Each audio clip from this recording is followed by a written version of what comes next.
Les invito, hermanos, ahora a que podamos buscar en nuestras Biblias, en el libro de Gálatas, en el capítulo 6, y que podamos dar lectura al versículo número 1. Les invito a que sigan con su vista la lectura de esta porción de la Biblia. Y dice así, Gálatas, capítulo 6, versículo 1. Hermanos, si alguno fuere sorprendido en alguna falta, vosotros que sois espirituales, restauradle con espíritu de mansedumbre, considerándote a ti mismo, no sea que tú también seas tentado.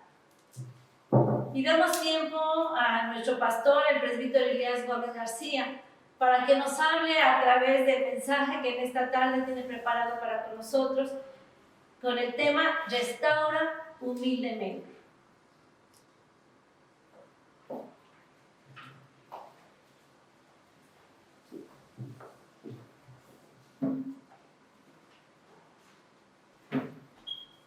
Bien, hermanos, pues agradecemos al Señor este día y la oportunidad que tenemos de poder continuar en el ministerio y sobre todas las cosas con la proclamación de la palabra del Señor. Se ha dado cita al Evangelio, el libro de Gálatas, capítulo número 6, verso 1, donde se nos reitera la importancia de vivir en comunidad, la convivencia que en la misma hemos de tener. Ciertamente el día de hoy estamos hablando de nueva convivencia en muchos ambientes y aspectos, pero de igual manera la iglesia debe aprender a normar mayormente la manera como van a hacer sus relaciones personales. Y el día de hoy es hablar a la luz de este texto del libro de Gálatas 6.1, restaure humildemente. Es muy cierto, todos nosotros tenemos que aprender a ser restauradores. Y el texto bíblico nos está instando a ello. Restáurale, dice, con espíritu de mansedumbre.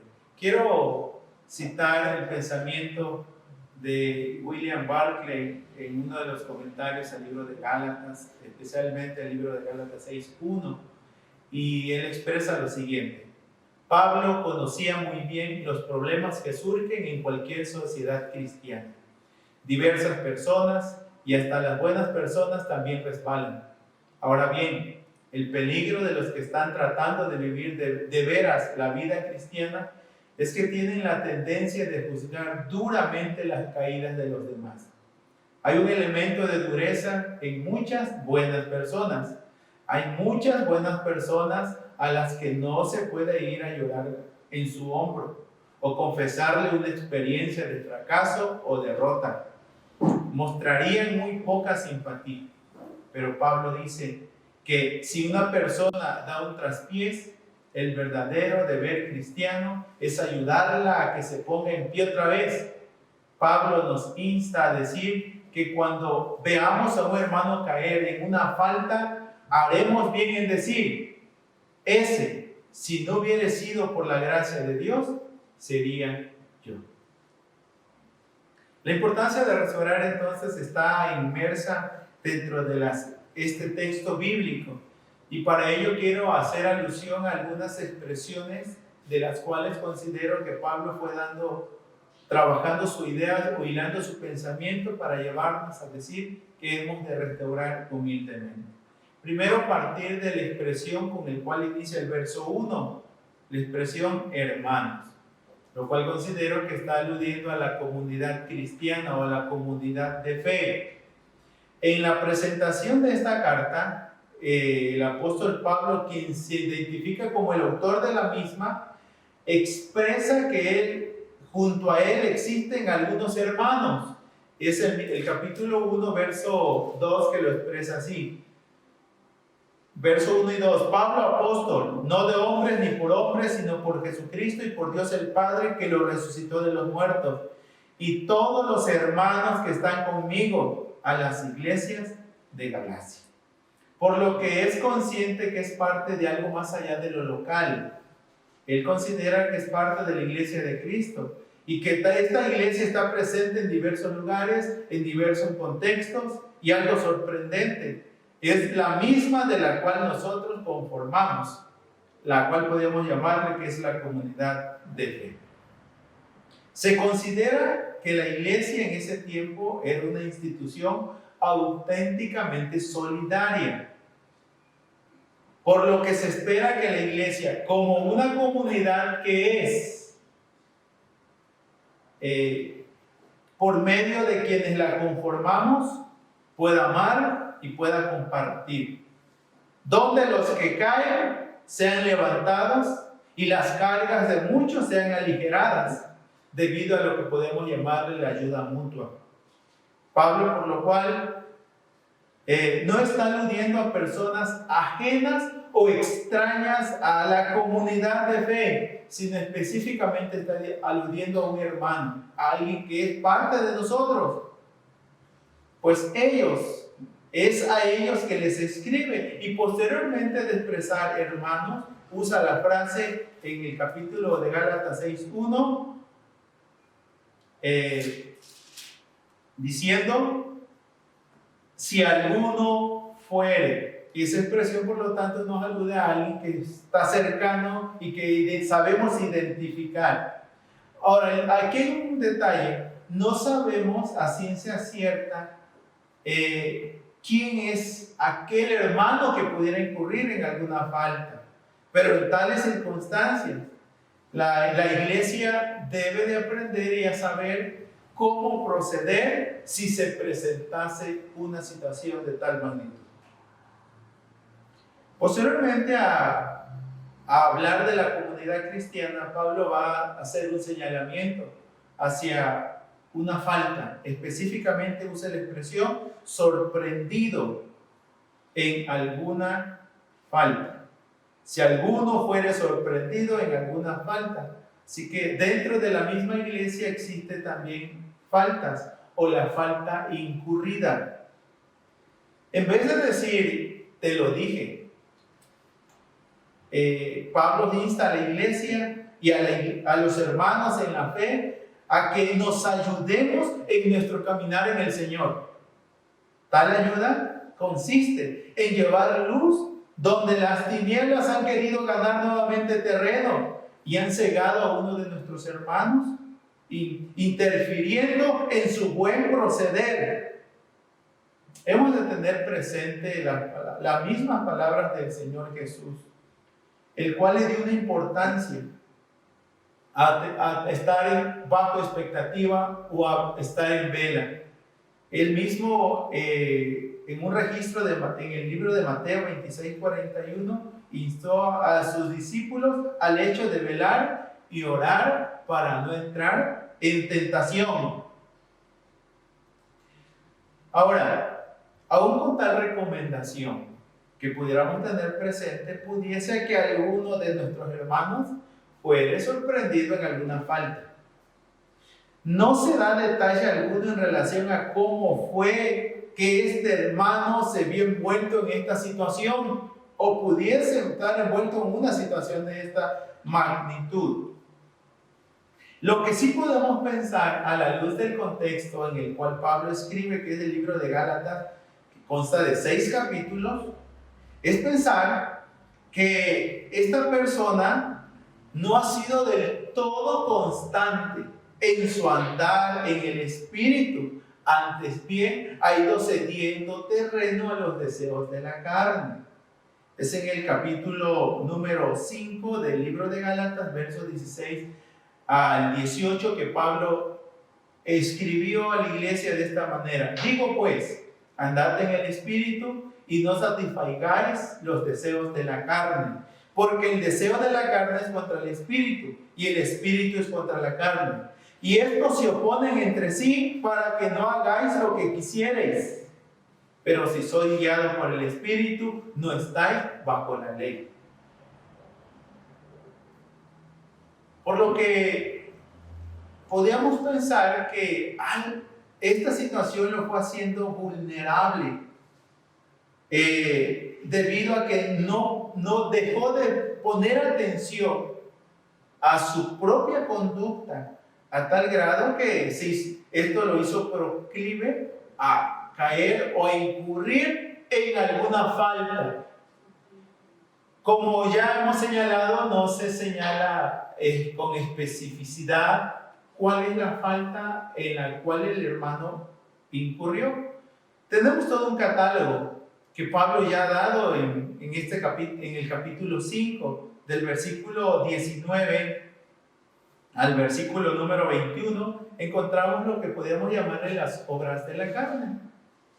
Quizás podríamos tipificar esta falta en alguna de estas situaciones.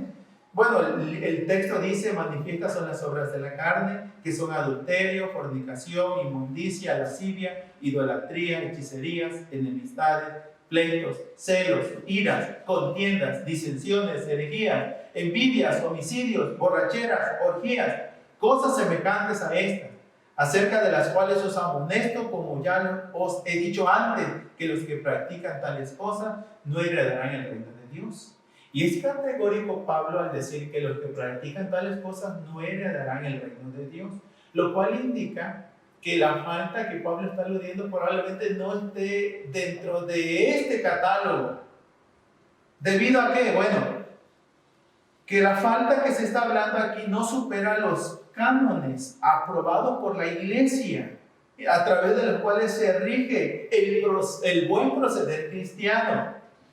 Considero esto porque de lo contrario Pablo hubiese dado directrices diferentes. Considero que no hubiese usado el término restaurable.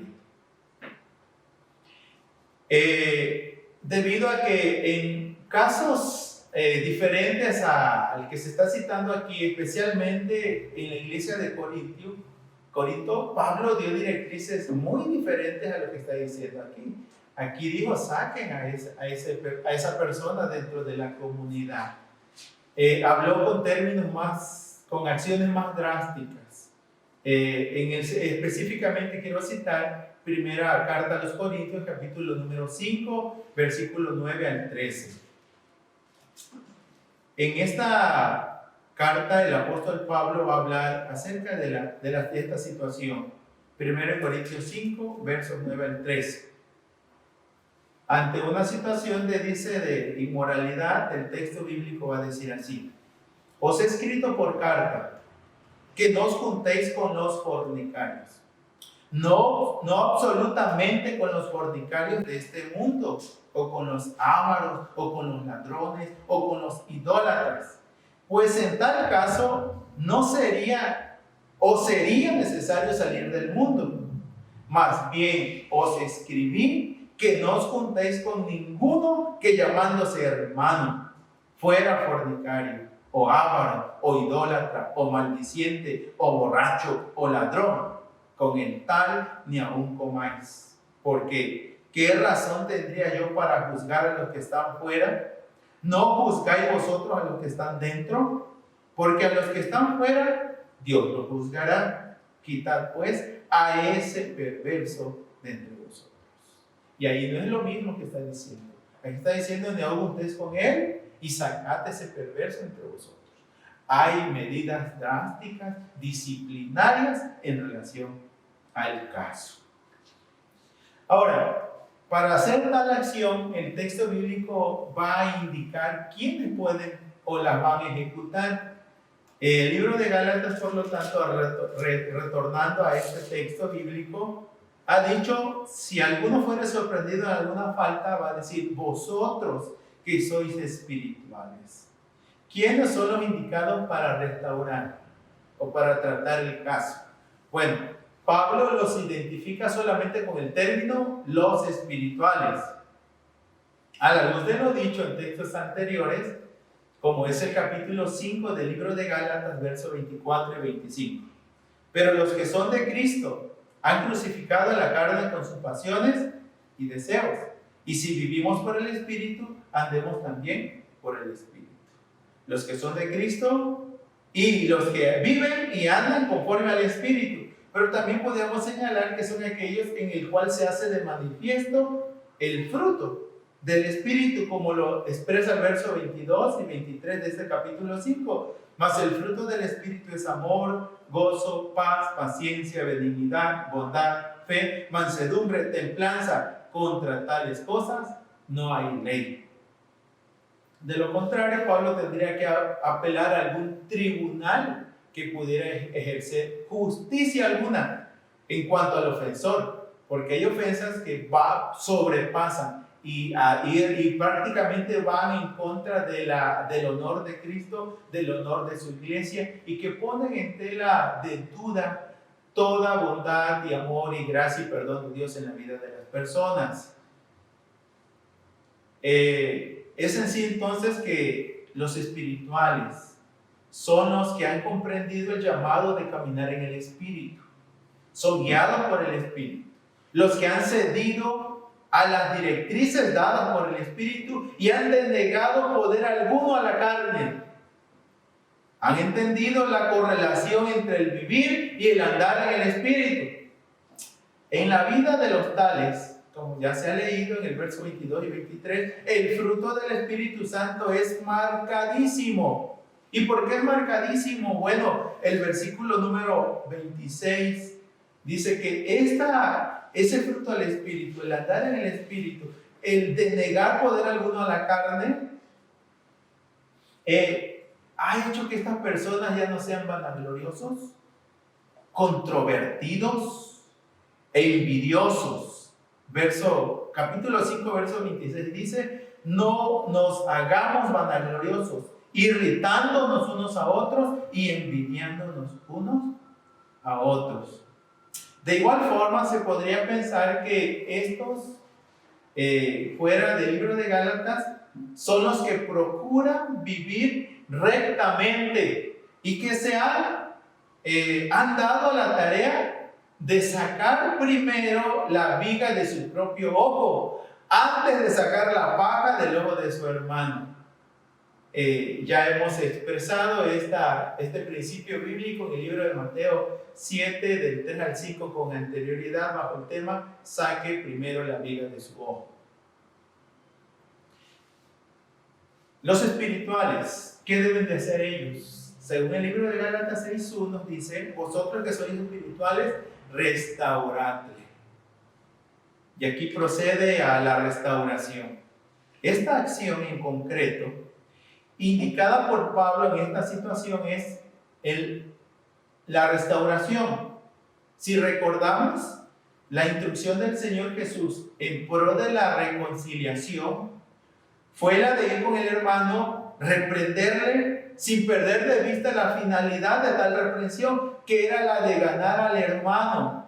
También lo pudimos leer y considerar en el Evangelio según San Mateo, capítulo 18, verso 15. Vaya y reconcíliese, se llamó el tema.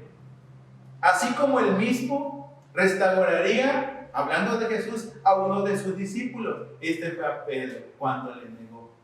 Y esta relación la podemos encontrar en Lucas 22, donde se presenta la negación de Pedro, donde llora amargamente por haber negado a su Señor, pero también en relación a Juan 21, donde el Señor le restaura y donde le dice que apaciente a mis corderos, apacienta a mis ovejas, y donde le instó a reconocer que el amor que Pedro confesaba y creía tener para con el Señor aún no era pleno. De antemano, cuando se explica Juan 21, se dice que el término que Pedro usó fue: Señor, tú sabes que te quiero. No usó el término realmente te amo. Estaba en ese perfeccionamiento para darle un amor más pleno al mismo Señor en quien había creído y quien estaba restaurándole en ese momento. Por lo que Pablo está usando el término restaurarle. Aquí es la de restaurar. Por lo tanto, esta palabra en su sentido metafórico se usa para la resolución de disputas o argumentos. Al igual que en otros pasajes bíblicos, se usa bajo el sentido de remendar redes, asentar los huesos o reunir facciones. Es así como en un contexto más amplio. Otros escritores sagrados o bíblicos han instado también a la iglesia a ir por el hermano extraviado y ayudarlo a volver al camino o a la fe. Debemos también tener presente que el Señor Jesús ilustró este acto a través de la parábola de la oveja perdida relatada en el Evangelio de Lucas 15. Por citar algunos, puedo mencionar a Judas, quien también se consideró que fue hermano del Señor Y en su libro específicamente en Judas, verso 19, va a señalar distinciones entre quienes pueden restaurar y por qué restaurar. Y solo quiero dar lectura a estos textos. Judas 19 al 23. Estos son los que causan divisiones, los sensuales que no tienen el Espíritu. Vosotros, amados, edificando sobre vuestra santísima fe, orando en el Espíritu Santo, conservaos en el amor de Dios, esperando la misericordia de nuestro Señor Jesucristo para vida eterna. Y ahí viene la instrucción. A algunos que dudan, convencedlos. A otros, salvad, arrebatándolos del fuego. Y de otros, tened misericordia con temor, aborreciendo aún la ropa contaminada por su carne. Mantenerse en la vida en Dios y ayudar a otros que lo logren al igual que uno. También Santiago va a hablar de ayudar a los extraviados, hacerlos volver y así salvaguardar de la muerte y de la calamidad de lo que implica estar en el pecado. Es el libro de Santiago, capítulo 5, versos 19 y 20. Hermanos, si alguno de entre vosotros se ha extraviado de la verdad y alguno le hace volver, sepa que el que haga volver al pecador del error de su camino, salvará de muerte un alma y cubrirá multitud de pecados.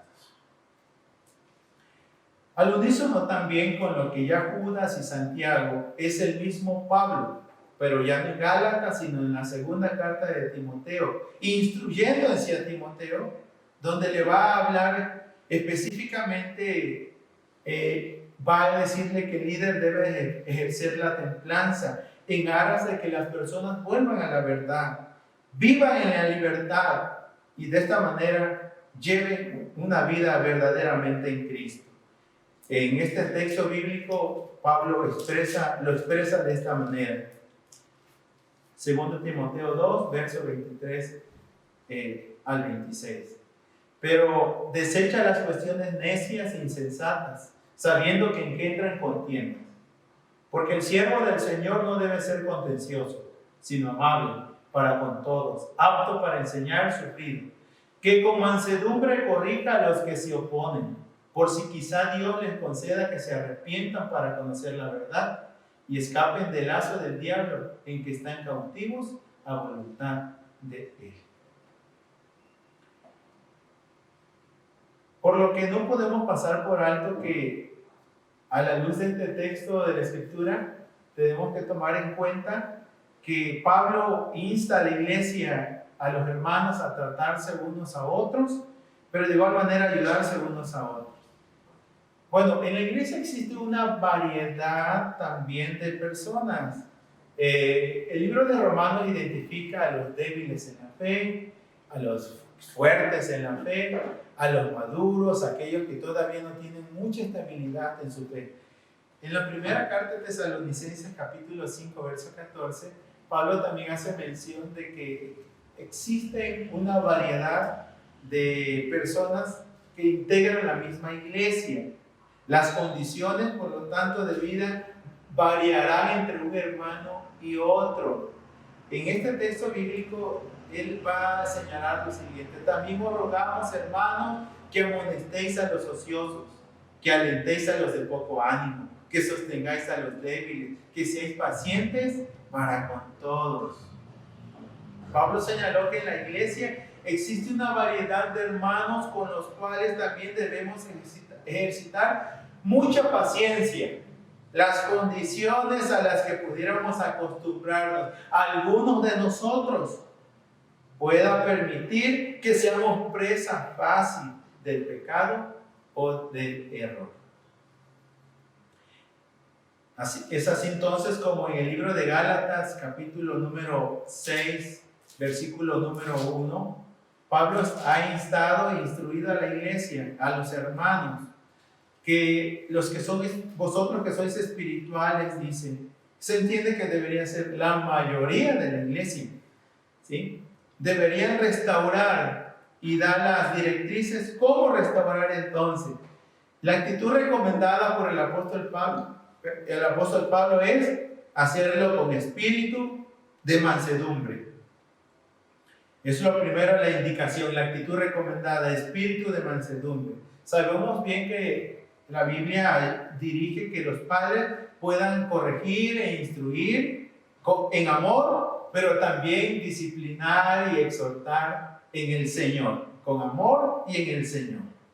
De igual manera tenemos el ejemplo de nuestro Dios grande y fuerte y soberano. El Señor es lento para la ira y grande en misericordia.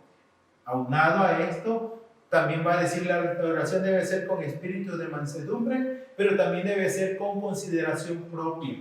El texto dice, considerándote a ti mismo, no sea que tú también seas tentado.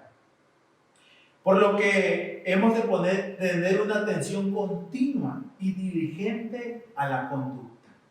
Saber cuál conductor del vehículo, ser consciente que se va en la dirección correcta y que se tiene que mantener en vela y despierto para mantenerse en la carretera. La consideración de la cual la Biblia nos habla entonces nos hace de manifiesto lo siguiente. Primero, que necesitamos aprender a vivir en libertad y conservarnos en ella. Es en el capítulo 5 de este libro de Gálatas donde Pablo ya ha hecho alusión a estar pues firmes en la libertad con que Cristo nos hizo libres y no estéis otra vez sujetos al yugo de esclavitud. Conservarnos, aprender a vivir en libertad, conservarnos en ella, disfrutar de ella también, porque en ella aprendemos a servir al Señor también. Ahora, a la vez, el capítulo número 6, también verso 2 va a instar, no solo a vivir en libertad, sino también dice a cumplir una ley, sobrellevar los unos las cargas de los otros y cumplir así la ley de Cristo. Esta ley de Cristo a la cual alude Pablo, considero que es ampliada en el libro de Romanos 13, verso 8 al 10. No debáis a nadie en nada, sino el amaros unos a otros, porque el que ama al prójimo ha cumplido la ley. Porque no adulterarás, no matarás, no hurtarás, no dirás falso testimonio, no codiciarás, y cualquier otro mandamiento en esta sentencia se resume: amarás a tu prójimo como a ti mismo. El amor no hace mal al prójimo, así que el cumplimiento de la ley es el amor. Sabemos bien que esto también se amplía bajo la expresión de Santiago en el capítulo número 2, versículo número 8. Si en verdad cumplís la ley real conforme a la Escritura, amarás a tu prójimo como a ti mismo, bien hacéis. No solo entonces tenemos que tener en mente la libertad, no solo tenemos que tener en mente la ley de Cristo que consiste en el amor al prójimo. De igual manera tenemos que tener en mente la regla de oro. Siempre tenerla en mente. Es Mateo 7, verso número 12, donde Jesús expresa estas palabras. Así que todas las cosas que queráis que los hombres hagan con vosotros, así también haced vosotros con ellos, porque esto es la ley y los profetas. A la luz pues de este texto de la bendita palabra de nuestro Dios, nos ha instado a que restauremos humildemente, con espíritu de mansedumbre. Cada uno de nosotros debemos de recibir este llamado, a levantar al hermano caído, a tender una mano amiga, a orientarnos, a corregirnos, a instarnos a vivir cada día de una manera más propia, que nuestro buen proceder corresponda a la fe, corresponda a nuestro cristianismo, corresponda a lo que es estipulado en la palabra del Señor. Y mayormente que no nos debemos llevar por los arrebatos. Las alternativas que la Escritura nos ha dado es que tenemos el llamado a vivir en el Espíritu y no satisfacer las obras de la carne. Dios en su gracia nos ayude para que podamos cumplir con este llamado hecho en nuestras vidas y de esta manera a través de nuestro testimonio, podamos ejemplificar lo que Jesús con antelación dijo en Juan 13. En esto conoceréis que son verdaderamente mis discípulos si tuviereis amor uno para con los otros. Que en su gracia Dios nos siga dirigiendo y de esta manera, antes de ver rechazo, el texto de la Biblia dice que haya restauración. Y así el cuerpo de Cristo cada vez más se vaya conformando, se vaya edificando y esté más habilitado y capacitado para toda buena obra. Dios siga siendo con nosotros.